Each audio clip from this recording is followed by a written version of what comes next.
Hello, and welcome to the Week 10 episode of the Megapod here on the lines. Matt Brown, Steven Andress, Adam Candee, trying to make you some money this week. Everything we do absolutely free, not only here on the channel, but of course over on the website as well. So please subscribe, rate, review, hit that little follow button down below. Go into the comment section. Let us know how you are going to be playing the games this week. What's your favorite bet? What is the game that you absolutely hate? Whatever it might be.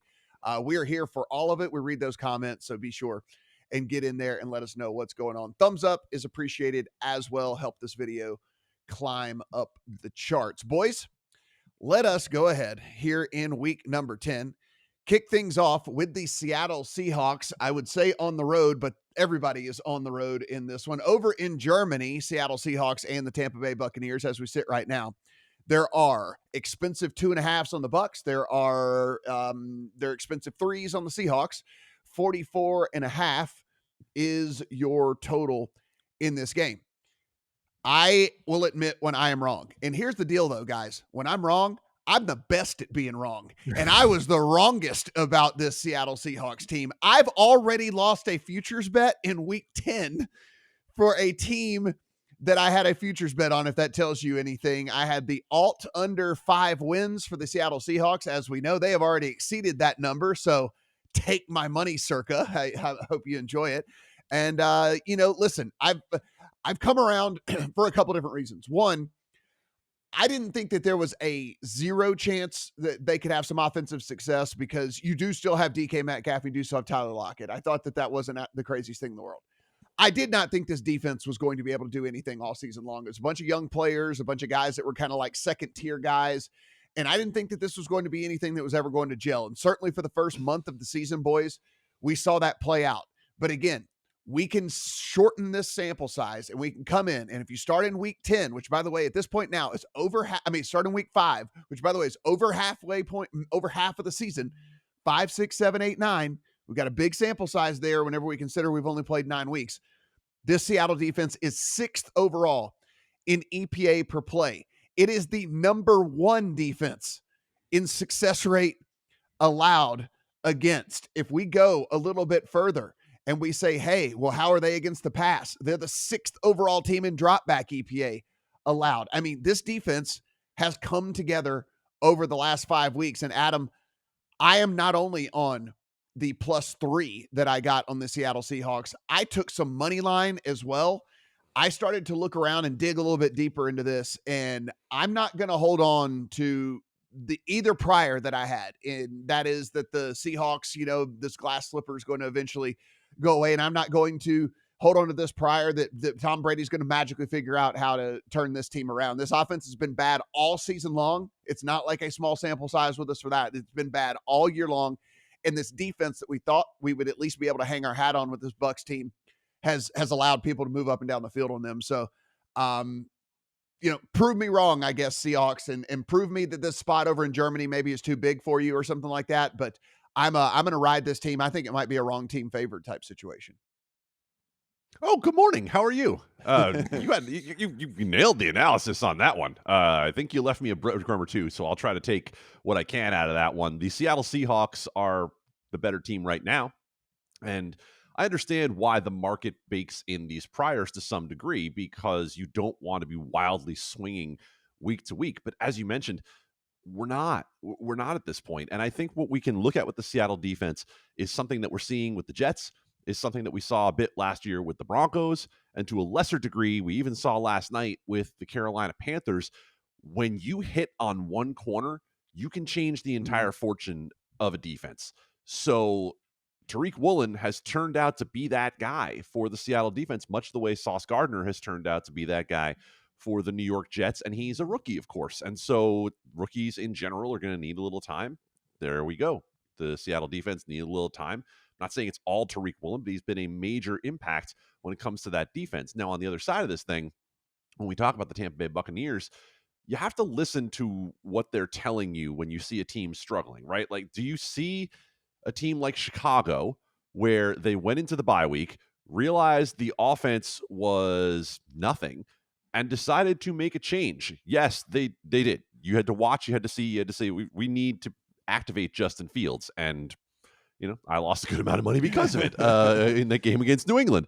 But when you talk about what's going on with the Tampa Bay Buccaneers, you have Byron Leftwich and Todd Bowles saying we're not running enough to establish the run, to establish play action.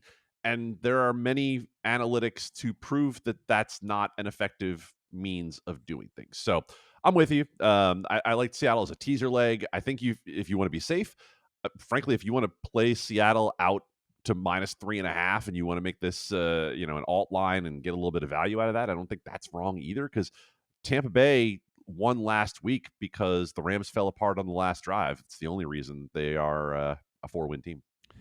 Steven, we take a look here. We've talked about Geno Smith and the success, and he just kind of keeps on rocking and rolling. Like last week, he throws that pick 6, and I think this is where everybody started going, here's where the real Geno comes out. And instead, he just got his stuff together and went on about the rest of the game and had a good rest of the game yet again. And so I think we just have to realize right now that we're in the midst of a team that is going to be pretty good on offense and is getting better on defense. And we're probably looking at a playoff squad. We're probably looking at a team that might even contend to win a game in the playoffs with the way that they've got things going right now. I think Ken Walker is the guy that's going to take home the Rookie of the Year. I think if you're betting, if you're still getting plus money on him in any market out there, you only have to lock up the money for half the season now. I think that's a good bet on Ken Walker as well. I think you and I are simpatico here a little bit. I think you are also on Seattle. I am. It just depends on what price I can get. If I can get a +3 -120, I'd just take that straight up. If it's 2.5 everywhere at where you shop, then I think a teaser leg here is great too. I think there's at least 1 or 2 other good teaser options here this week. Totally unrelated betting fact, guys. Did you know that the flight from Seattle to Munich, Germany is only an hour longer than the flight from Tampa Bay to Munich, Germany, because Seattle's flight basically goes over the North Pole? Like, geography is fun. I had no idea. At that. Look How at about that? I No didn't real look into travel disadvantage here for the Seahawks this week. But to your point with the offense and Geno Smith, the Seahawks are number 8 in offensive EPA. The Bucs with Tom Brady are number 21. And there have been some doubters that have said, well, Seattle's played a pretty easy schedule. Well, they've also won all of those games in their winning streak by double digits. They're dominating people. And the difference in these offenses in terms of yards per play are even more stark than the EPA metrics. So you take that into account. You also note that Tampa's lost its best defensive player in Shaq Barrett. Antoine Winfield's banged up in this game. Yeah, I think that the market, again, has been too slow to adjust to Seattle, but also on the flip side, I think still too slow to adjust Tampa Bay down in this situation. Yep. I think this is a double. I think it's a double whammy. I really do. Like, I think this is hey, we don't believe in Seattle and we still believe in Tampa. And I think actually both of those things are wrong. I think it is, no, you should believe in Seattle and you should start downgrading Tampa even worse than you already have. So I agree with you 100% on that. I think the only other thing that I would take from this game, if you're a prop player, it kind of feels like it's Rachaad White time for this Tampa team. Leonard Fournette averaging 3.3 yards per carry on the season. He has a long of 17 yards, and that's out of 121 carries on the year. So this could be the game where they make a concerted switch over to Rachaad White. And so any Rachaad White props, if you want to speculate there, I think that could be something that could be profitable this week. Because again, as we know, you want to be ahead of these kind of shifts in philosophy from a prop standpoint, as opposed to playing catch up. And I think this is the Rachaad White week, Stephen. Yeah, I agree. I think I'd be more comfortable with kind of touches on those props as opposed to yardage, considering that, I mean, Leonard Fournette's a very large man, and even he can't get any yards with this offensive line that he's running behind. So I think rushing attempts or touches would be the prop I'd go with Rachaad White, because the beat reporters in Tampa have indicated that Rachaad White should probably get some more touches here. Minnesota Vikings at the Buffalo Bills. As we sit currently, this is a 3.5 point spread in favor of the Buffalo Bills at home, and 43.5 on the total. We know the big news here is, will he or won't he? We are wondering what is going on with Josh Allen. Boys, I happened to be over in Louisiana this past week. The odds pop very early on the rest of country books, and I have a plus 7.5 in my account for the Minnesota Vikings this week. So I'm going to sit back and smile and enjoy everything. And maybe if this thing somehow plummets to 2.5, come in and play the middle and take the 3 and the 7 and see if I can sit back and double up on this. But at the 3.5, no one cares about what I have, Steven. At the 3.5, as we sit right now, let's just assume that this is Case Keenum this week. Let's assume that it is not Josh Allen. What do we feel about 3.5 in this one? I have no feeling towards it, and that's because I feel like we're still kind of not done with the line movement here. We're recording Friday morning. I think if Josh Allen officially gets ruled out, this does touch 2.5, and if you want that, I think you better be watching the line like a hawk, because with all of the money that came in early on Minnesota, like you bet with 7.5, 7, all the way down through where we're at now, those early bettors on Minnesota, I think, may come in and try and create a huge middle for themselves here. So I'm not sure that 2.5 is going to last very long, not necessarily because it's a good number on Buffalo, but just because of the huge middle opportunity for the sharp bettors that came in on Minnesota earlier in the week. So I am interested in Buffalo minus 2.5. I have not locked it in yet. I'm on the fence, and it's because I continue to be skeptical about the Minnesota offense in the context of that hypothetical number, if we get under the key number of 3 here. The Vikings are still 17th in yards per play on offense. Buffalo is 8th in yards per play allowed on defense.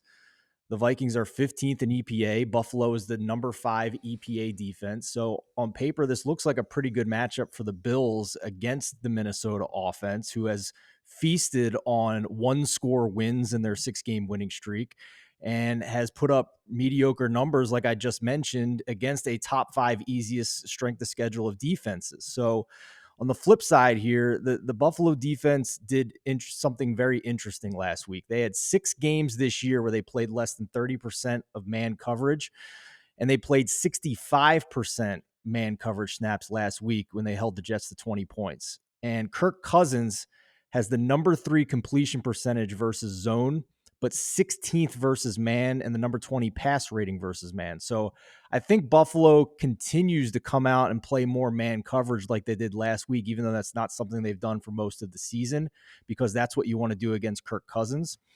So I think there's enough here for the Bills to still pull one out here with Case Keenum, but I wanted to wait to hear what you guys thought of this game before I made any type of bet.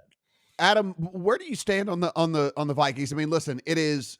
Are they huge wins? Are they blowout wins? They are not. But wins are wins are wins. They're getting banked. We know for sure they're going to win the division. That's already done. That's already said and done. And basically at this point, it's almost just between them and the Eagles when it comes to the number 1 overall seed in the NFC. So, are you of the camp of the Vikings are fraudulent, and at some point the fraud is going to come to the forefront, or are you this is the same team that lost all these close games last year, and they have figured out a way to win all these close games this year?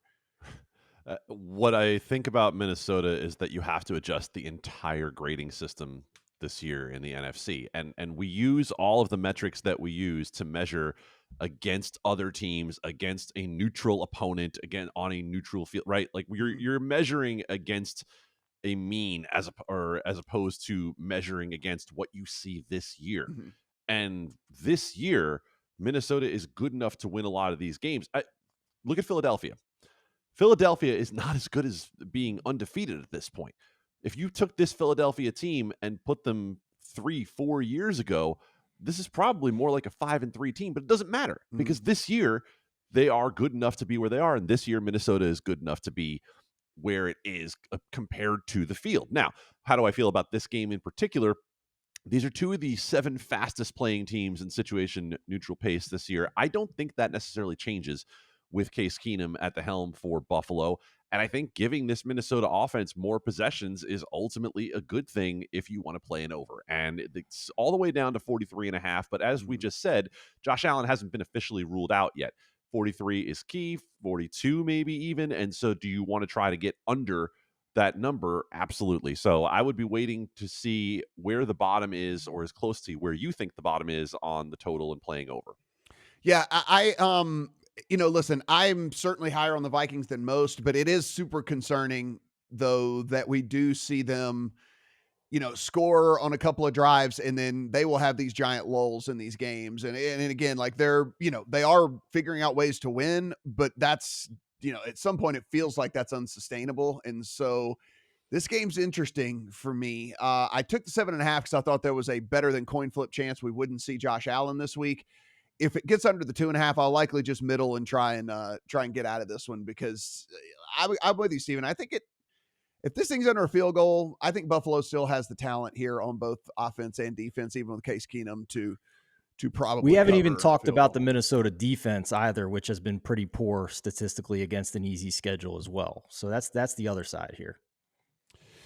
The Detroit Lions and the Chicago Bears, as we sit right now, 2.5 to 3 in favor of the Chicago Bears. Detroit Lions are sitting 48.5 on the total here.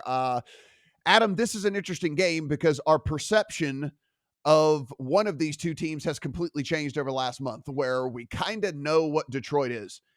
Good enough when healthy on offense to move the ball a little bit. Probably going to get a couple of turnovers from Jared Goff somewhere along the way. Defense is really, really poor. We probably would have said something similar about the Chicago Bears a month ago. And here, alas, they've, maybe Eberflus is actually a good coach. Who knows? I'm not going to crown anybody just yet, but he did make some adjustments with this team. And with that, we've seen a much more spunky offense and yet we still get a bad defense here. So that's why we're looking at a 48.5 total in this game. One, I think that total might be a little too low. I think that this game could play into the 50s for sure. But I don't want to influence what you're thinking here. What are you looking at from a side or a total perspective? No, I mean, you're on it. I don't want anything to do with the side in this game. If you think you really know who either of these teams are, then sure, but I don't.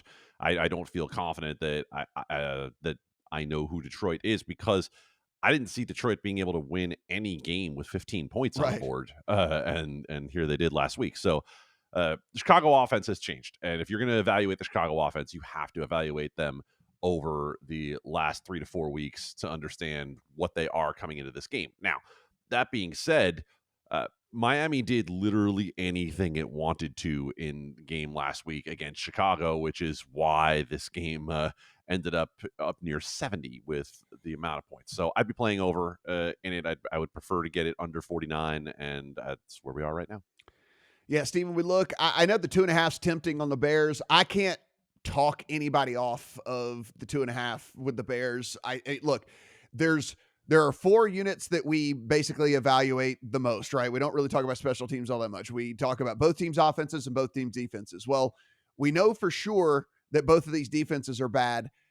We know that maybe the Chicago offense is on the upswing where the Detroit Lions offense it is what it is. So, I mean, if there is one advantage, it would be that Chicago's offense is on the upswing where Lions are, let's call it neutral, maybe not even neutral, maybe even go in the opposite direction. So it's pretty interesting to me, this game. I'm actually going to watch this one. I'm pretty interested in how this is going to play out. Yeah, I think you hit the nail on the head where if you look at the season-long numbers, it would lead you to believe that there's value on Detroit to cover a field goal here. 2.5 is a different conversation. 3 is obviously the most key number of all in the NFL. But you can't look at the Chicago offense from the whole season perspective. You have to look at the adjustments they've made ever since that Washington Thursday night game. So over the last 4 weeks, Justin Fields is top 10 in EPA and success rate. He's near league average in completion percentage over expected, which is a vast improvement from where he was basically at the bottom last year as a rookie. And the last 4 weeks, Jared Goff is 22nd in EPA. The Lions offense overall is 27th in EPA, 27th in dropback EPA, 27th in rush EPA.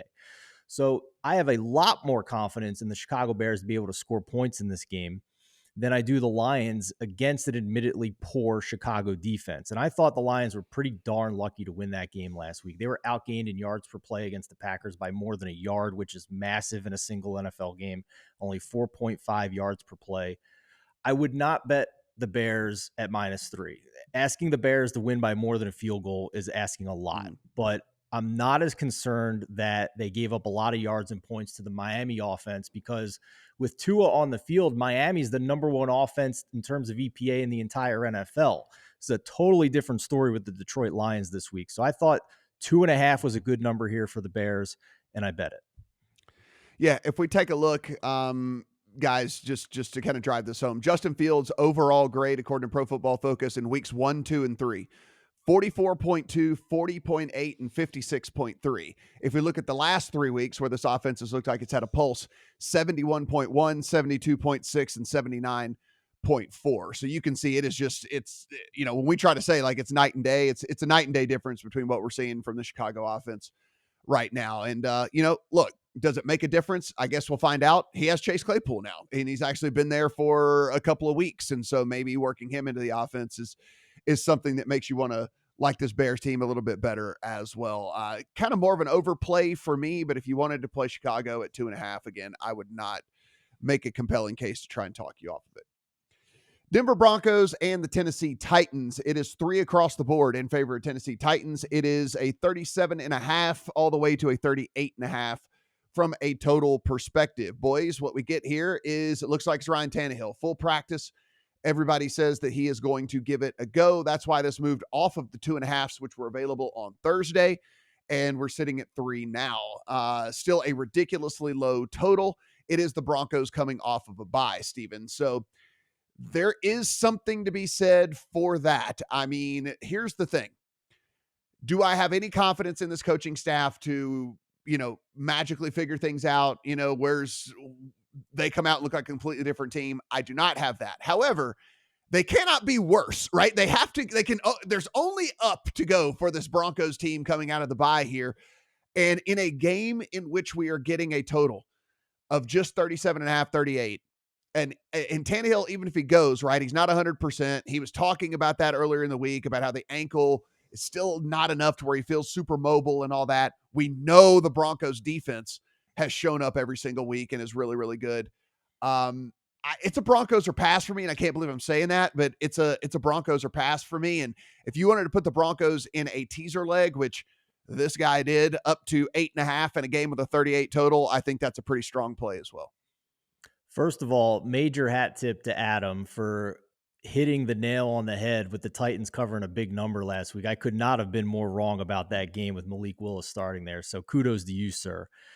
And I think I still might have a blind spot on the Titans because I've already bet Denver to cover the spread at +3. And if you take out the 2 weeks with Malik Willis at quarterback, the Titans are still 23rd in EPA, 28th in success rate, outside the top 20 in rush EPA and success rate. The yards per play metrics suggest a similar ranking, and they're playing a Denver defense that is number 1 in yards per play allowed, number 2 in EPA and success rate, and a Tennessee offensive line has had pass protection issues. They're 27th in pass block win rate. So the Broncos offense is not encouraging, but the Titans defense is still number 21 in yards per play allowed. Overall, I think if you look at their EPA and success rate metrics, they're being bolstered by an elite rushing defense, but they still have major issues on the back end facing the passing defense. So, man, I am really sick and tired of betting Russell Wilson and Nathaniel Hackett, but you make the Titans a favorite in this game by 3, and with a total this low when they have the superior unit on the field, in my opinion, in this Denver defense. And I got to take the Broncos to cover this 3. Adam, we take a look and I don't know if the regression is going to come this year or ever. The Broncos offense, no matter what, if you think it's a bad game plan, if you think Russ is on the severe downside of his career, if you think any of this stuff, which, all again might be true, I don't think, if we really are honest with ourselves, that they're the, a bottom 5 offense in all of the NFL. I mean, DVOA right now, they are 27th. According to Pro Football Focus, they're 31st. It would be the second worst offense in all of the NFL. I'm not saying something magically happened in this bye week, but like, if you have any, if we're sitting here, Nathaniel Hackett has any hope of being an NFL coach for the long term and not getting fired, not being a one and done or something like that for this Denver team, you have to think something gets figured out because, I mean, just the talent alone, they can't be the second worst offense in all the NFL. No, you would think they couldn't be the second worst offense in the NFL, but I also didn't think Aaron Rodgers could be so affected by the loss of one receiver. I didn't think Tom Brady's offense could fall apart with the loss of a couple of offensive linemen, but here we are.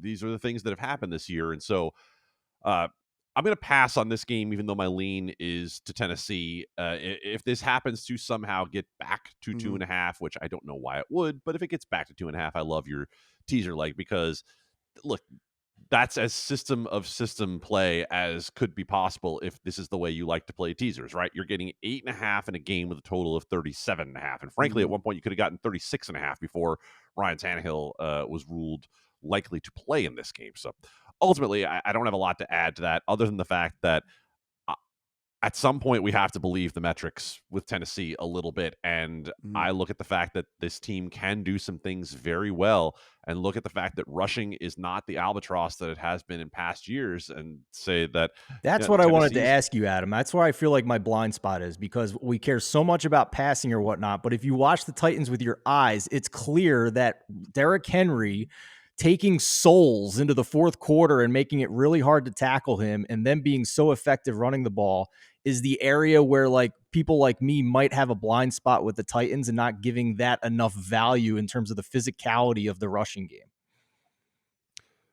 Sure, and I think it's hard to factor in something like, talking about physicality when it comes to figuring out the handicap of these things. I can keep going with the metrics that we use, right? And the fact that Tennessee is, as you mentioned, is elite stopping the run and is elite running the ball. Is Denver the team to take advantage of whatever weakness Tennessee has in the back end? Patrick Mahomes threw the ball 68 times and had one touchdown in the game against Tennessee. So at some point, even though I don't really believe in the names on the back of the jerseys, I have to trust the numbers that I'm seeing. The Jacksonville Jaguars on the road at the Kansas City Chiefs. We are sitting right now 9.5 in favor of the Chiefs at home, a total anywhere between 50.5 and 51.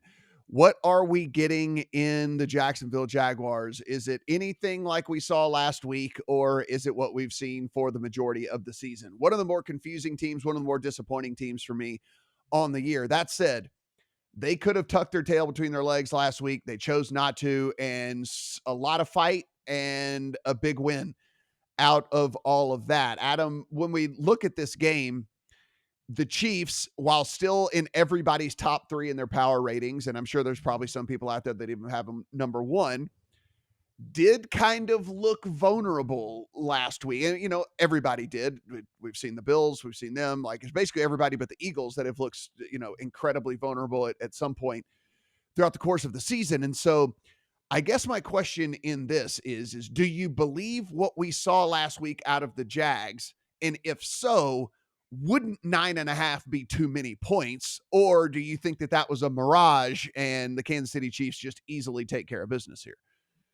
I don't think anything's a mirage in terms of what we saw with Jacksonville because of the fact that we've seen Jacksonville consistently move the football at various times this year. Now, the question is going to be, how aggressive does the Kansas City defense get in pressuring Trevor Lawrence? Because you've seen for most of the season that if you can get some pressure to Trevor Lawrence, that you're probably going to have some success in throwing him off. They also ran the ball very well last week, did the Jacksonville Jaguars. Now, let's talk about Kansas City for a second, because the Chiefs offense has not shown you outside of a couple of weeks that is truly going to blow people off the field. But of course, when it does, we're all reminded that they can. And so we saw it against San Francisco. We saw it early against Arizona. We know that capability is in there. Am I willing to lay 9.5 to find out? No, I'm not. Do I trust Trevor Lawrence on the road enough to take the 9.5? No, it's a pass for me.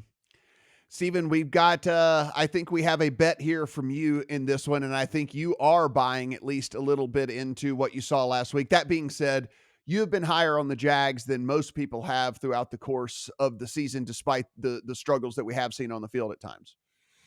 It's burned me a couple times, but not last week, Matt. We got one. We got one against the Raiders. I just keep going back to this team, and I think that this team is better than their record. I think they've had some bad luck. And if you look at the matchup on paper here, I think they it's actually a really good matchup against this Kansas City Chiefs defense. They're number 11 on offense, and the Chiefs are number 23 in terms of DVOA. If you look at EPA, it's the number 10 Jags offense versus the number 21 Chiefs defense. And if you look at success rate, the number 6 Jacksonville offense against the number 22 Kansas City defense. You also are looking at an offensive line that is number 7 in the league for Jacksonville in pressure allowed, despite the poor offensive line win rate metrics, which is telling me that Trevor Lawrence is doing a good job of getting the ball out of his hands quickly, and that should mitigate a Chiefs top 10 blitz rate defense here. So my big concern here is the type of defense that Trevor Lawrence may face in this game, because if you look at his metrics against zone defense and then against man defense, they are more stark than any quarterback in the NFL. He is number 29 in completion percentage and number 30 in passer rating against man defense. And he's number 11 in completion percentage and number 9 in passer rating against zone defense. And the Chiefs defense has steadily increased its rate of man defense every week since week 5. They played the most it's played all season last week against the Titans.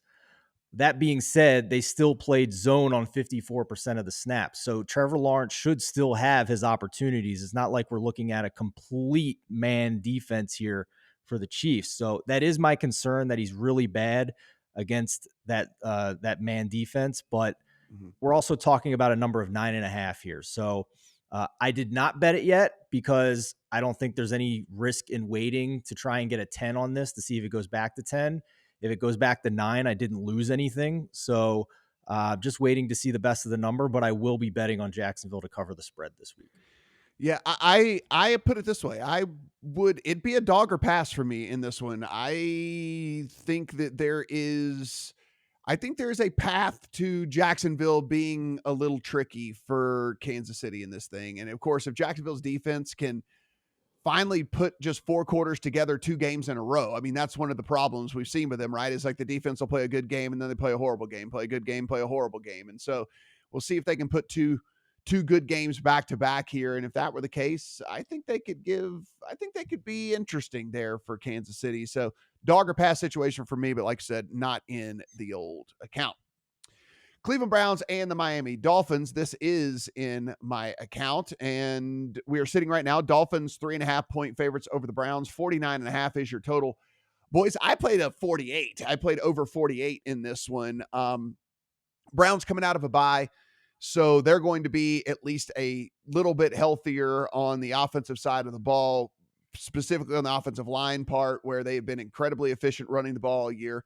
This Dolphins team is, by most of the metrics, the best top 5 team in all football, and basically every single offensive metric that you can get, specifically passing. And this defense has been absolutely atrocious. And so has the Browns defense this year. And so when you're going to give me a number under 49, I guess it doesn't really matter right now. You can find a flat 49 out there in the rest of country market, and I would still play the over. I think this game has 50s written all over it. I think this is the type of game in which we see Miami move the ball pretty much at will. And Adam, you've talked about this before. This Browns team, that even though they run a ton, they're so efficient running that we shouldn't be scared of overs with a team like them, because if you do something so efficiently, you're still going to put points on the board. You're still going to put points on the board fairly rapidly. So I can understand why people might be a little skittish because it's the Browns, but look, that Dolphins defense is putrid. The offense is really, really good. And I think they could put up 30 on their own in this one. And if that's the case, we only need 20 something out of the Browns. I don't think you need to change your handicap a whole lot from last week, quite honestly. I think that Cleveland is a slightly better version of Chicago right now. The quarterback doesn't run. That's the big difference. But they still did the Bears, for 250-plus yards on this Miami defense last week. And we know that Cleveland's capable of running for 250 on anybody with that offensive line and Nick Chubb. We know that Justin Fields and Jacoby Brissett both are below average throwing the football in terms of their accuracy and their ability to get things done. And of course, look, I still, for some reason, there is something about Miami that holds me back in general. I don't know what it is. Maybe it's like Steven's saying with a blind spot with Tennessee, and I need to just trust the fact that Tua is going to be able to hit these open throws consistently week after week. That being said, I don't need to trust in Miami this week. I know that they're going to be able to put up points against the Cleveland defense that has been one of the biggest disappointments in all of the NFL. I know Denzel Ward is back in this week. There are still many more receivers to have to cover than Denzel Ward can cover by himself. Yeah, Steven, if we look at this, I think the one thing people aren't giving enough credit out there. I mean, listen, has Tua played better? Absolutely. Is Tyreek Hill, one of the favorites for Offensive Player of the Year? Absolutely. But look, McDaniel has schemed up some really, really good games, and he has been really efficient with his play calling and getting the maximum effort and maximum result out of the players that he has and their skill sets and things like that. And, we don't hear a lot of people talking about that, but like a lot of these games I get done. I look at the end, I'm like, man, that was a masterfully called game. And so obviously in this one, if we're also looking kind of over at the sidelines, I certainly give the advantage to Dolphins. I think Stefanski's fake sharp. Like we kind of, some of these guys we go and try to crown a little bit too soon. And I think he's fake sharp when it comes down to it. So I kind of even give the coaching advantage to the Dolphins. That said, the hook on there, I don't want to play the 3 and a hook. If this was 2.5, maybe I'd be looking at the Dolphins. Even a flat 3, maybe I would put something in there, but can't go there. But I think points are going to be scored. I mentioned it a couple games ago. When Tua is on the field, the Dolphins have the number 1 ranked EPA offense, even better than the Chiefs, even better than Josh Allen's Bills, who were on a historic pace before he injured his elbow here and laid an egg against the Jets last week. So there's something legitimately elite about this Miami offense so far this year. If you look at Tua, I mean, wow, like the MVP market got flipped on its head a little bit with the Allen injury. But the other storyline there is Tua went from 80-1 last week to 15-1 now to win MVP. And, we can discuss whether or not he's the actual reason, but I think it would be disingenuous to at least not point out that the Dolphins were 0-3 when Tua wasn't on the field. And they have looked awesome with him on the field. And it's going to take efficiency metrics for him to win that award. But 9.2 yards per attempt leads the league and is 0.7 more than Jalen Hurts. If you look at his passer rating, he has a 115.9 passer rating. The next closest is Jalen Hurts at 107.8. So whoever you want to give the credit to, you at least have to say Tua definitely matters to this offense. But my hesitancy here is the defense, like you said, Matt, because they are really bad. So this is a team where if we're under a field goal and they're favored, then I'm interested. If they're playing a good team and we're getting a decent amount of points here for them to cover as a dog, then I'm interested. But for them to cover by a lot of points, and when I say that, I mean more than a field goal, it's asking a lot with how bad the defense is, in my opinion. And Cleveland, I don't know if it's just because they played a division opponent and they know them very well when they played Cincinnati, or that O-line is just really bad. But it seemed like that defense found something, at least, that we've been waiting for all year. So Eli Hershkovich likes Cleveland in this game. You can go read why if you want there. I have not made a bet yet, but he agrees with you that 3.5 here or better on Cleveland is a good number. I kind of feel like the total is the way to play this one. But again, that one's probably that one at 49. I mean, the 48 was easy for me to put in, but the 49.5, 40, 49, something like that. I don't know, a little bit less. Houston Texans and the New York Football Giants. I will go to Adam last on this one because it is his team. I want to give him the final take on this one. When this hit 4, I broke my fingers getting this into the account. Hey, look, if you want to move this thing 1.5 points because Brandon Cooks is back out there practicing and so is Nico Collins, by all means, go to town. Like I am glad that you decided that was so important, that the disgruntled receiver that didn't want to play last week because he didn't get traded, and Nico Collins, the rookie, catching passes from Davis Mills was worth 1 point or 1.5 points, depending on which book you look at. But when this thing got to 4, Giants was in the account with the quickness. Look, we've talked ad nauseum about how poor this Texans run defense is. And this Giants team coming out of a bye with the way Saquon's playing, they are going to run all over the Texans all day long. And by the way, I've said this 1,000 times on this podcast. I think Brian Daboll's sharp. I actually think he's a good coach. And so this is the first Brian Daboll out of a bye game. And I think it will probably see some good things come out of this Giants offense. And I think we'll probably see some good things come out of this Giants defense coming out of a bye. We know Kenny Golladay is going to be back out there for whatever that's worth. At least it's another body out on the field for Daniel Jones to throw to. So again, Steven, I mean, I get it. If you want to tell me smoke and mirrors on this Giants team down the line, that's fine. They're playing the team that is 32nd in my power ratings, the dead last team that cannot defend the run, which is something the Giants do exceptionally well. I was actually across the bridge in Indiana taking our son to a playground with my wife, and then we went out to dinner. And as we were getting ready to go, the number popped on Giants -4. And I said, "Excuse me, honey, would you mind taking our son Ace to the playground here for a minute?" And I sat my butt down on a bench, and I got my Giants bet in as quick as possible too. So yeah, I'm with you here. I thought the line went too far. This was 7 at start, and adjusting 3 points was way too much for me, in my opinion. I know the early sharp money was on the Texans here, but I echo what you said about Brian Daboll. He is a god, and this is still a top 10 offense by EPA with the Giants. I think they are not as good as their record. I think their metrics and the other units on the field will echo that, but we're still talking about the Houston Texans here. So I thought 4 was a good number here. I think anything under 6 is a fair number here for the Giants, and this line movement has gone too far. Adam, your New York Football Giants are headed to the playoffs. Your New York Football Giants are headed to cashing my over on my alt win total. So for that I made preseason as well. And now here they come out of a bye with the Houston Texans coming to town, and we're seeing the line move against them. The disrespect, Adam. The line's moving the right way. Oh boy. Oh boy. Here we go. Traitor. Here we go. I'm not betting the Texans. Don't get me wrong. Okay.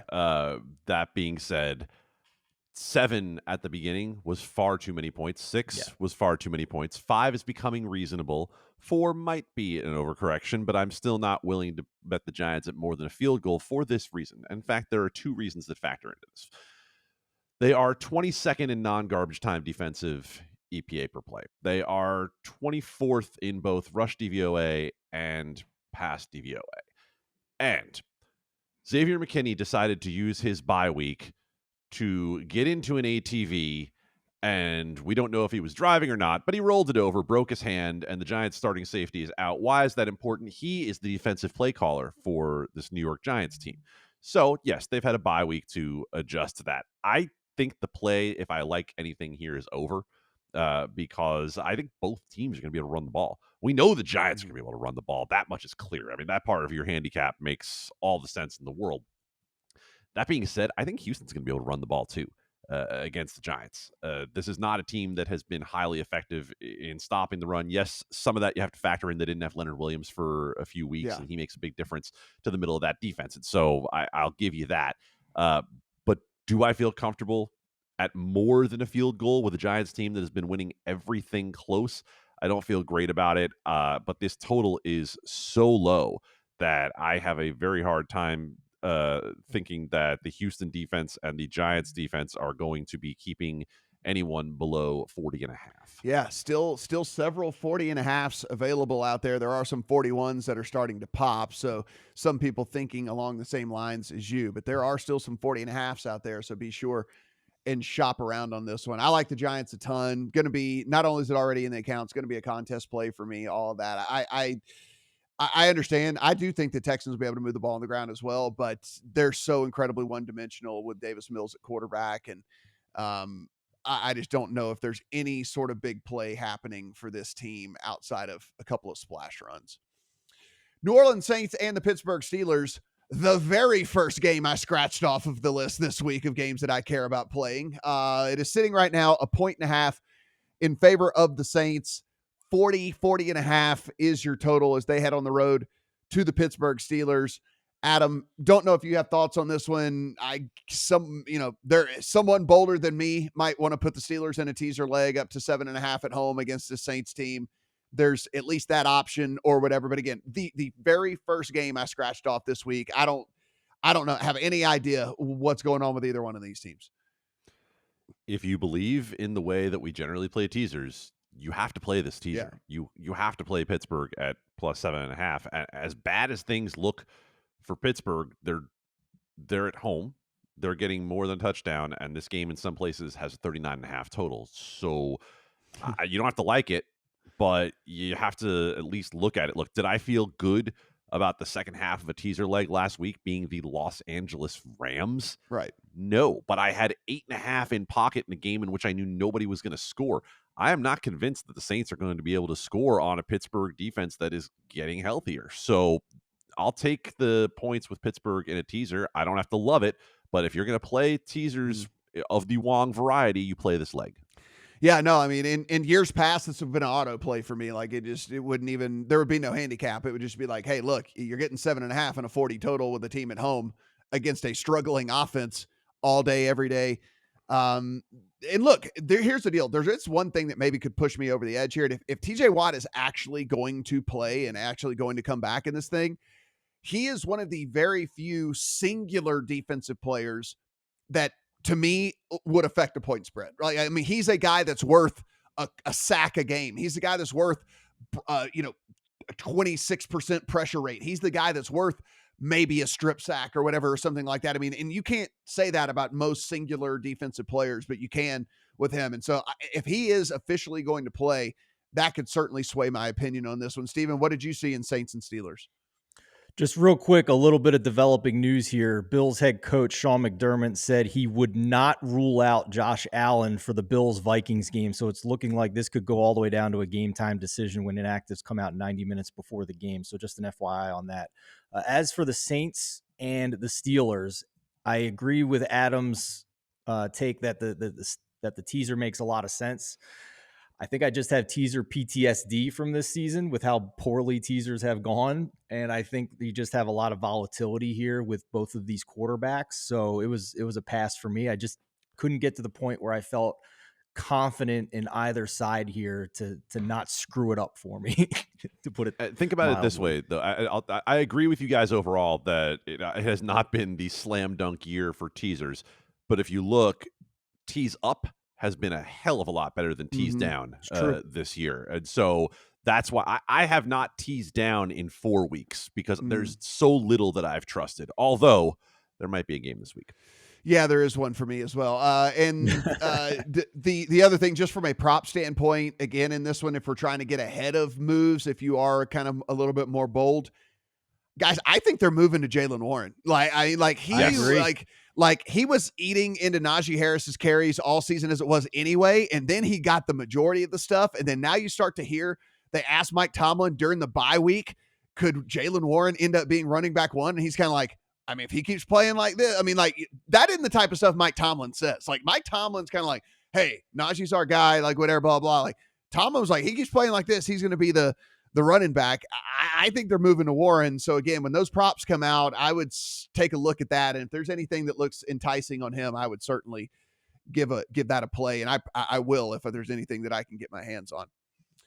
Indianapolis Colts, Las Vegas Raiders. This is now 4.5 in favor of the Raiders. 40.5 is your total. The Raiders cut Jonathan Abram, put Darren Waller and Hunter Renfrow on IR. This team, what in the hell is going on with this team? Yet the state of the Indianapolis Colts is even worse as they go and hire a commentator to coach the team, hand the play calling duties to a 30-year-old that's never called plays before, and decide to stay with Sam Ehlinger, the worst of the three quarterbacks that they have on the roster. So if y'all can handicap this game, you're better than me, because it's just like, I will sit back and just watch the dumpster, not only the flames, I hope the dumpster explodes and all the things happen in this deal. I want absolutely nothing to do with this game. Steven, do you have an opinion? Do you see this sharp money coming in on the Colts, man? And Jeff Saturday down from 6 to 4.5. I mean, whoa. I think that's more just a comment on Josh McDaniels and what Adam's been talking about all year, that no way you can bet the Raiders to cover a big number here in any certain situation. They just blew their third 17-point lead of the season against Jacksonville last week. I've kind of nicknamed Jeff Saturday Ted Lasso this week. I don't know if you guys watched the show, but, just Mr. Positivity, coming out, being a leader of men, even though he's got a losing record as a high school coach. And one of the first lessons that Ted Lasso has told us is to be curious, not judgmental. So I am rooting for the guy. I am reserving judgment on whether or not this could work and they salvage some things here, but it is clear from the beat reporting that the team and the veterans in the locker room were very upset when they benched Matt Ryan for the rest of the season for Sam Ehlinger.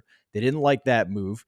And Ehlinger has been about as poor as I expected he would be. He has submarine games. He has made it so that they're not covering spreads. And, maybe Jeff Saturday pulls some rabbit out of his hat and they circle around him and they love the rah, rah, rah. But, I'm not going to sit here and bash the guy by any means when he hasn't even coached a game yet. But when you have a situation with a 6th round quarterback who has got no experience, and the little bit of experience he has been very poor, behind an offensive line that has been terrible, and you have a coach off the street who has never coached in the NFL at any level, I'm taking a shot on Las Vegas -4.5 just on principle. Just on principle, I have to at least bet it. And if I'm wrong, I tip my cap to Jeff Saturday, but I'm not going to bash him for being Mr. Positivity. Adam, I had to look up what a Parker Frazier was, and Parks. and I've heard of people named Parker. I've never heard of anybody named Parks. And I had to figure out what that even was with all of this. I mean, look, Irsay can say he's not tanking all he wants to. Hey, it's okay, Jim. We agree. You should tank. You need a quarterback. Like, we agree. Can't say it. He's just not allowed to say it. It's like, we get it. Don't come out so adamant that you're not tanking. Just kind of be like, hey, look, things happen in the NFL sometimes or whatever. But Adam, look, the Raiders lose 2 more pass catchers, throw Abram out on the street. They're a dumpster fire as well. Now there's people looking at this Derek Carr contract saying, oh, by the way, they can dump him next year and only lose $6 million in dead cap space. Like, they might be in the market for a quarterback. I mean, two franchises right now that are in complete flux. Yeah, we can talk all we want about the Colts tanking, but the move of putting Waller and Renfro on IR tells you exactly what the Raiders think about this season. They came into this season in win-now mode, handed out a bunch of contracts and ate a bunch of dead cap money that suggested they thought they could compete in the AFC West. Everybody who has a pulse looked and said, but the offensive line, but the cornerbacks, they are the worst pass DVOA team in the league. That being said, I don't believe Sam Ehlinger is the one to take advantage of it. That also being said, the play for me in this game has nothing to do with the side, has nothing to do with the total. If you have listened to the quotes from Davante Adams over the last 5 days, you realize that Derek Carr is going to throw the ball to him roughly 434 times in this game alone. He is going to run out on the field while the Colts are on offense, take the ball out of Sam Ehlinger's hands, and tell Davante Adams to just run a pattern down to the other end zone while the other 22 players are on the field. That's what's going to happen this week. Play over Davante Adams anything and everything, especially receptions. Look, he got over his prop last week in the first half, and then they forgot about him. And then Josh McDaniels decided he was going to get cute and establish the run. Well, Davante Adams called him out after the game. He called him out on Monday. He's called him out in the middle of the week and basically said, why are we going away from something that's working? He also said, if you're going to stop throwing the ball to me when I'm double teamed, I'm going to have like 4 catches all year. You've got to throw the ball to me. We know that he and Derek Carr are simpatico. They're going to throw the ball to Davante Adams all day long. That's my play in this game. I don't want anything to do with trying to figure out which side because both teams are tanking. Yes. Dallas Cowboys and the Green Bay Packers. Right now, the Dallas Cowboys are 4.5-point road favorites over the Green Bay Packers, a total of 43 across the board as we sit right now. Things couldn't, as if this bad situation couldn't get worse. Of course, we know with the Packers, Romeo Doubs, high ankle sprain. Not that he was a huge contributor anyway, but one less person for Aaron Rodgers to throw the ball to. He's out for 4 to 6 weeks. With all of that, Dallas Cowboys have their eyes set now, not really even on just making the playoffs, but hey, let's get one of these top seeds and let's go ahead and rock and roll with this thing. Adam, look, it's a Cowboys or pass for me. I don't see anything in this world that could lead you to want to back the Packers at all. I mean, even at home, I mean, it's how are they moving the ball? I understand last week, if you look at the box score, there were 2 red zone picks. They had 390 yards of offense against the Lions and all the different stuff like that. But at the end of the day, they still threw the picks. Aaron Rodgers still threw the picks. They still were unable to beat a Lions team that only put up 15 points. That's the other deal. People talk about, yeah, but it's turnovers. They didn't have to score but 16 points in the game. So, like, there are teams that have 2 turnovers in a game that still score 16 points. I mean, and that wasn't the case. So, I don't know.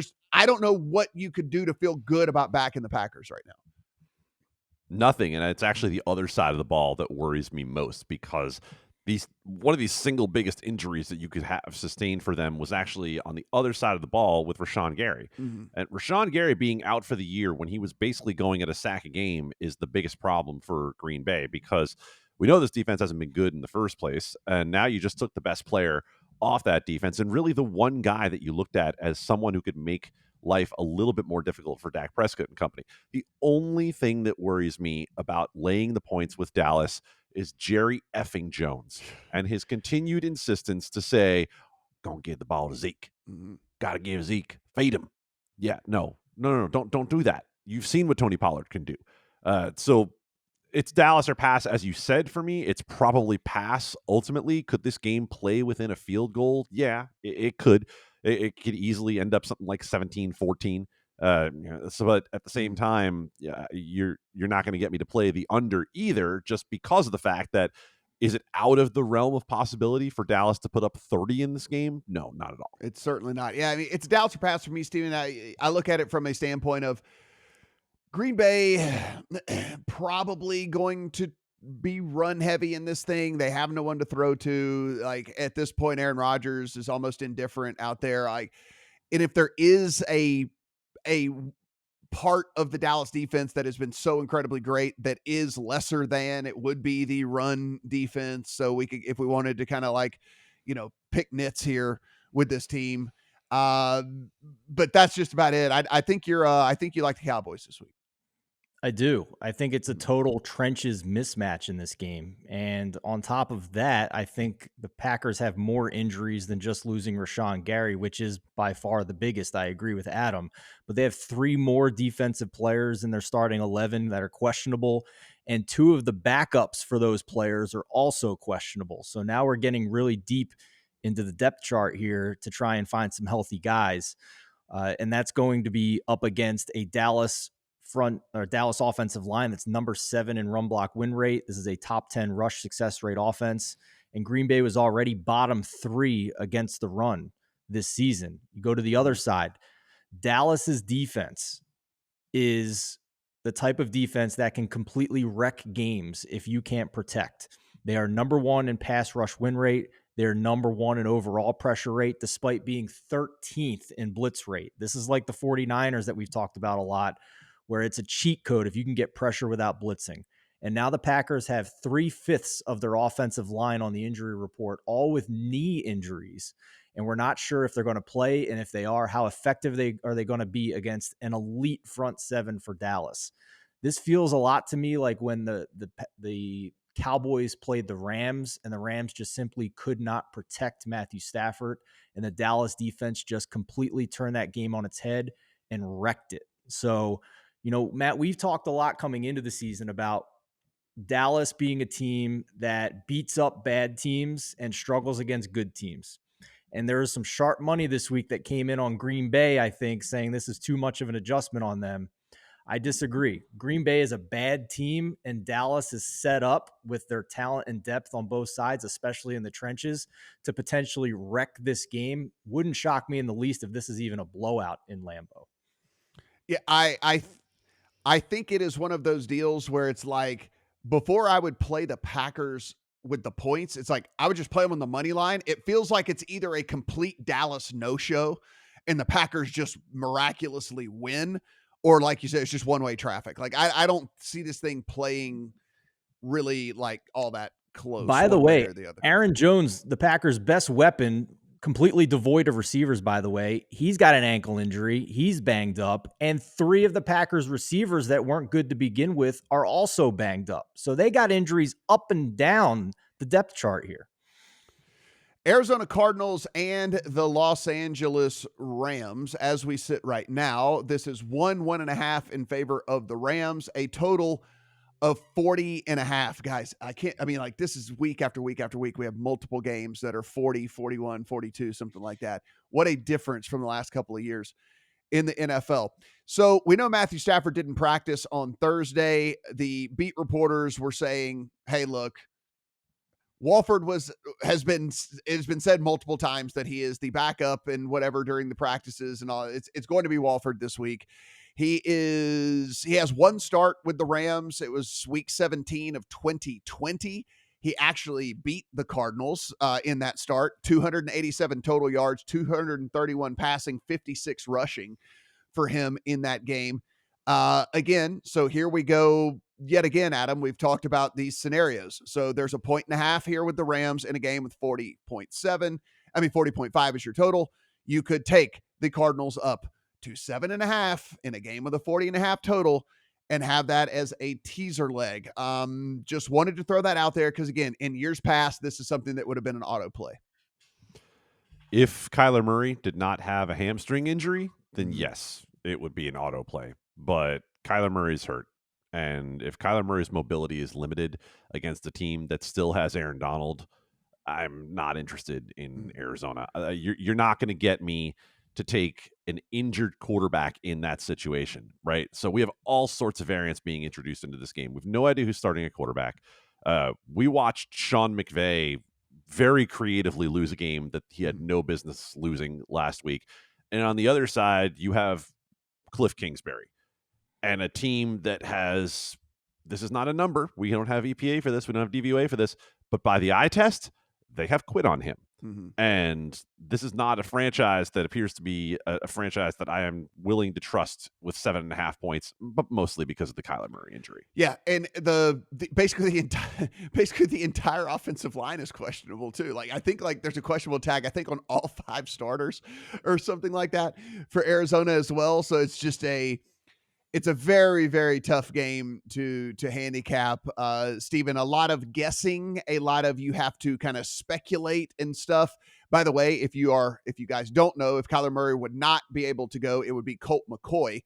So Colt McCoy is still sticking around. Colt McCoy would be the backup there in Arizona.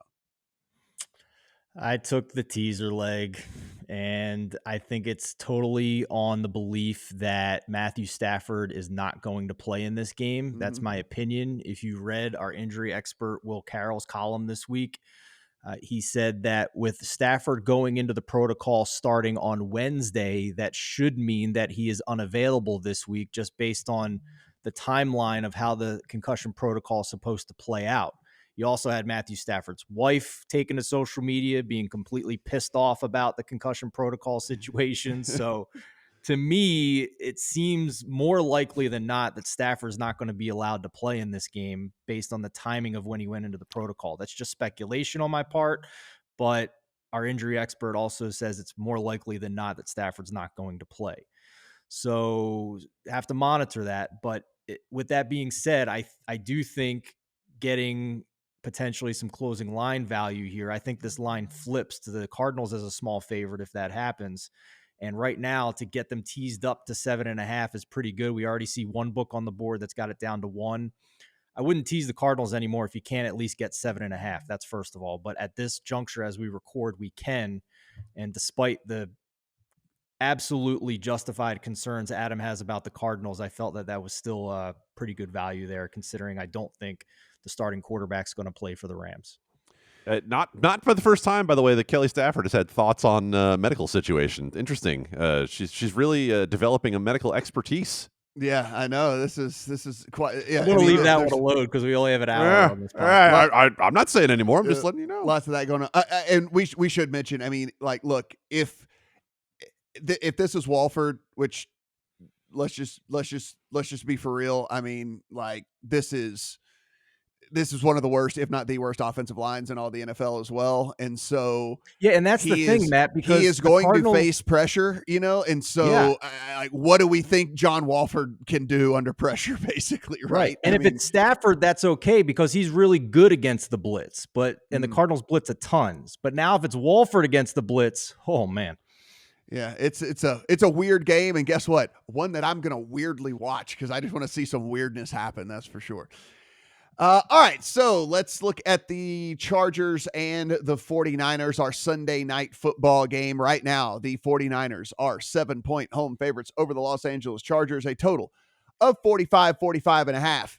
If you were watching earlier in the show, if you were listening, we planted a little Easter egg. Me and Adam both planted a little Easter egg of, hey, but there might be one that we are enjoying teasing down this week. And I'm betting you it's this one because it's the same thing with me. Listen, getting the 49ers down to just having to win this game at home against this Chargers team that I don't think they have quit. I just think that they're deflated, right? I mean, like, you look up, nobody can stay healthy. Nothing can get going on the field. Keenan Allen, for whatever reason, this is like the worst hamstring injury that's ever happened to any human being on the face of the planet.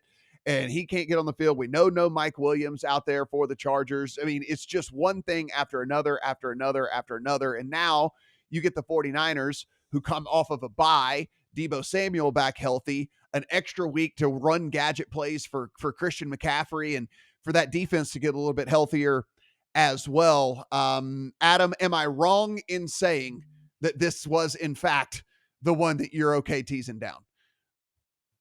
You're not wrong, buddy. Not at all. There we go. You found the one game in the last month that I'm willing to tease down. And I'm not going to waste a bunch of time with the handicap. Here's the handicap. San Francisco, when right, is the best rushing team in the NFL. Chargers can't stop anybody, like anybody at all on the ground, even after they went out and signed Sebastian Joseph Day and tried to remake the defense that was horrendous against the run last year. A defense that let Rex Burkhead last year run all over them. And now you're going to throw the 49ers with McCaffrey and a line that's had a chance to get a little healthier and Deebo Samuel at them? No, the Chargers are not winning this game.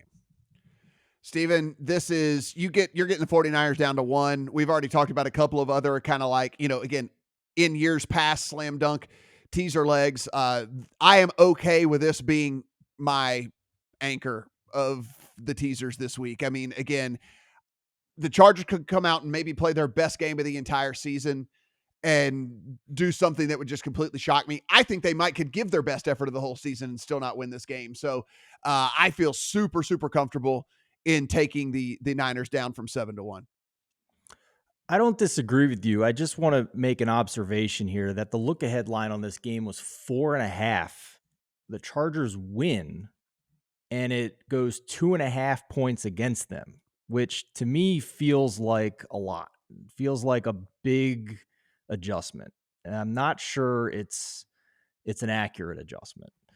So just from a number standpoint, I think I'm of the opinion that this is not as valuable teasing down as some others that we see along the way. So I'd be curious what you guys think of that adjustment from the look ahead. I think I would, if this gets to 7.5, I think I'd rather just play the Chargers to cover that number. But yeah, I certainly agree the 49ers are going to win this game. If we were just ranking, if we were ranking the teaser legs of the week, Adam, would this be your number one? Like for me, this would be my number one. It would. And to Steven's point of the look ahead, let's look at how the Chargers won that game last week against the Atlanta Falcons. Not in impressive fashion at all, right? I mean, they don't cover. They end up pushing last week in Atlanta. And if you look at what Atlanta just did last night in laying a gigantic egg in Carolina in a game they absolutely had to win, then I think you see that the win over Atlanta might not be as valuable as, a win, air quotes, would suggest. So, yeah, that's why I think San Francisco is the best teaser leg of the week. I agree with you. If you're going to talk value-wise, traditionally, looking at the numbers and saying, would I rather get plus 8.5 in a game with a 37 total? Of course. Absolutely. Naturally. And, yeah, the total is 45, and you did have Brandon Staley saying after the game in Atlanta that Justin Herbert was starting to feel better and they were opening up the playbook just a little bit more, right? But to whom? Right? Who is he going to throw the ball to? Even when the playbook was theoretically open, Joe Lombardi had this offense essentially with shackles on. So I think it goes back to me in the end to what Matt said. The Chargers could easily play their best game, and San Francisco is so good on both sides of the ball that it might not matter. Now, Guys, go ahead, Steven. One last point here, Matt. I don't think it's going to play out this week against the Chargers because they're banged up at receiver. But the 49ers now again have a weak link in the secondary because they've not only lost Emmanuel Mosley, but Jason Verrett tore his Achilles in practice this week. And their number 2 corner now is now really bad, Diamador Lenore. And we saw this last year with the 49ers, with giving up points in the passing game with a weak link in the secondary. So something to monitor against better competition rest of the way. All right, boys, want to end this with just some thoughts here, some stuff I did this week. We'll talk. We have a full breakdown of Monday Night Football a little bit later. The Eagles are massive 11-point favorites in that thing. I added a couple of futures bets. I added Ken Walker for Offensive Rookie of the Year. Short number, but I'm only tying up the money for half the season. It was plus 110. I added the Miami Dolphins at plus 450 to win the AFC East, and I added the Cleveland Browns to make the playoffs at plus 400. Some reasoning behind all this. Listen, this Josh Allen thing it's going to be now at this point a management issue and how the team wants to go about it, right? I mean, he can't do anything about this, right? So it's either sit out for a month and try and let it heal on its own, or play through the pain. Either of which gives me a window for the Dolphins to, sneak into that spot there in the AFC East. Either Allen, not playing up to par, or having to sit for a month and then the Bills drop a couple of games and things like that. So that's the reasoning behind that. The Cleveland Browns, the AFC is way more wide open, I think, than most people even realize right now. If we look at the 7 teams that would be making the playoffs, guys, the Jets are in there, right? Do we think the Jets are going to keep this up the rest of the year? I don't, right? And there's a couple of other teams that are currently sitting in the playoff picture that I think could easily fade. And look, love it, hate it, whatever. Deshaun Watson's coming back, and that's going to be a massive instant upgrade to the squad.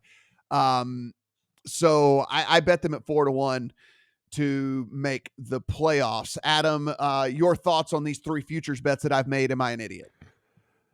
No, the narrative is going to be around the Seahawks the rest of the year. It's the reason that I bet Geno Smith for comeback player of the year last week at plus 260. So I like that in terms of Kenneth Walker. I think your bet on the Browns is a reasonable fade of Cincinnati.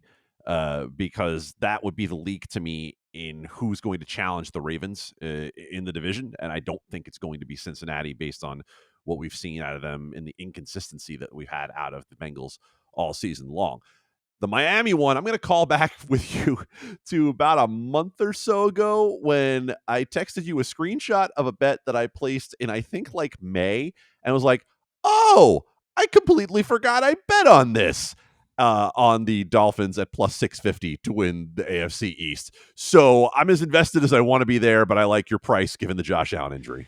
Yeah, Steven, if we look right now, I think we all believe the Bills, the Chiefs, the Ravens, and the Titans are all going to make the playoffs in the AFC. As of right now, it's the Jets, the Dolphins, the Chargers, by the way, hold that 7th spot right now. Yeah. So the Cleveland Browns, with this schedule that they have coming up, we don't believe the Colts are going to make a run. I think we all think the Patriots are average at best. So I think we're looking at definitely one spot that's going to open up. The Chargers probably not going to hold on. Probably the Jets don't hold on either. And so there might be 2 open spots in the AFC. So again, taking a 4-1 on a team that is getting back, again, we don't have to like the guy as a person. We handicap football games and how the guys play on the field. He's a top 6 quarterback, top 7 quarterback in all the NFL, is going to instantly upgrade that team. And oh, by the way, if you were wondering, what does their schedule look like whenever he comes back? Houston, then he would be able to knock off 2 of the teams in front in Cincinnati and Baltimore, and then you close out New Orleans, Washington, Pittsburgh. So the Browns have it all right in front of them, really, as we look at all this. So again, I took a flyer on them to make the playoffs. If you do the math on it, they have 3 wins right now. If they only win one of the next 3 without Watson, at Miami, at Buffalo, home against Tampa Bay, then they would need to basically go 5-1 the rest of the way against that easy schedule to get the 9 wins and have a chance. But if they win 2 of those games, and if Josh Allen doesn't play, then that's really in the range of outcomes here now, especially with the way Tampa Bay's look this season. Certainly the path is wider now for Cleveland. The only other futures bet I added this week, mentioned earlier this year, I have Tyreek Hill 16-1 for Offensive Player of the Year. I also added Patrick Mahomes this week 16-1 for Offensive Player of the Year, because we know record-breaking seasons are the first thing that voters gravitate towards in this market. Tyreek Hill has a chance at 2,000 yards. Patrick Mahomes has a chance to break the single-season passing yards record. And it is not out of the question that even if Jalen Hurts fades and Josh Allen's hurt and Mahomes wins MVP, record-breaking quarterback seasons have often led to the quarterback winning both the MVP and Offensive Player of the Year. So 16-1 on Mahomes for OPOY. Guys, everything we do absolutely free. So go ahead, hit that subscribe button, give us a thumbs up. Let us know in the comment section. Who do you agree most with this week? Me or Adam or Steven, or do you think we're all idiots? That's okay. We can take the criticism. What's your favorite bet of the week? What game do you hate the most? Is there any player props that people should keep an eye on? Be sure and leave it in the comments section. If you head over to lines.com, upper right-hand corner, you can join the Discord. You can get in a running conversation each and every day on all of the sports. If you want to follow Adam, at Adam Candee, 2 E's, no Y. You want to follow Steven, at Steven Andress 1. And you want to follow me. What happened? I know. I have to. We can't get out of this show without me pointing out one thing. This is the most amazing Homer Simpson into the bushes and back out that I've ever seen by Steven Andress. To go in with a Phillies hat and come out with a 76ers hat. That is very well done, sir. That is a change of seasons that was very effective. And then ends it with the clown mask, which he probably deserves. Anyway, there we go with all this. Guys, good luck on all of your bets here in week number 10.